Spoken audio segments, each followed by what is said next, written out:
imagine what it's like starting a business where you're thinking of having an airline service and you started off by road transport first. Not only that, the government throws a roadblock in your way and says it's illegal for you to run a business in competition to their railway service. How would you feel? Well, that's exactly what Reginald Ansett, that's Sir Reginald Ansett, had to overcome in order to begin his airline service, Ansett Airlines of Australia.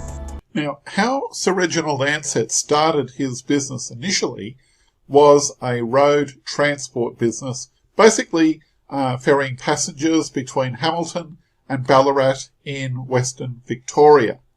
And in the process, what he did do is he bought a Studebaker second-hand car, and he started the business literally on the morning of 5th of December 1931. Now, by the mid-1930s, essentially what had happened was the state government of Victoria, which at that time was partly under the leadership of what was known as by Robert Menzies, or later known as Sir Robert Menzies, who was leading affairs back at that stage, and he aimed to legislate against private road companies competing with the Victorian state railways. So imagine that for a moment.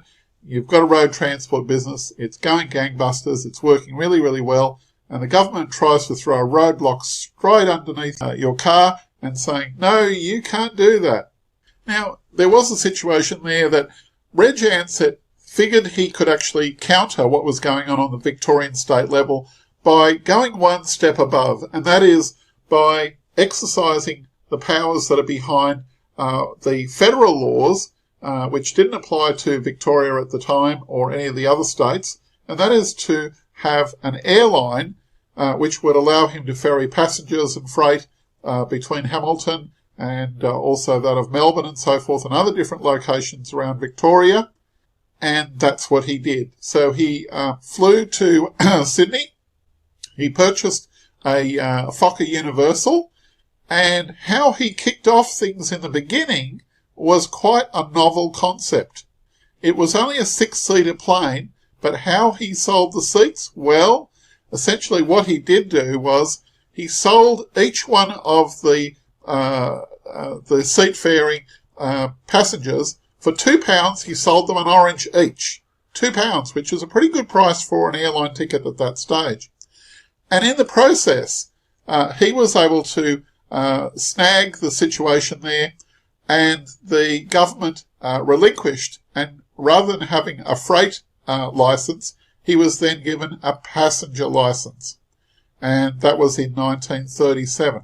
So it's a very unique answer to a situation where, think about it, if you're in business and you had to solve the problems that were there against you, you could either give up, you could either complain, you could either do lots of protests, or you could think outside the dots and solve it. And that's what Sir Reginald Ansett actually did. It was one of the first of many of the problems that he did solve, and he was thrown a few more heavyweight problems than that in the 1940s, in the 1950s, and in the 1960s. So it's well worthwhile saying that if you are persistent and think things through clearly, like Sir Reginald Ansett did, you will be able to solve the problems in your business. So think outside the dots and make things happen by thinking ingenious answers.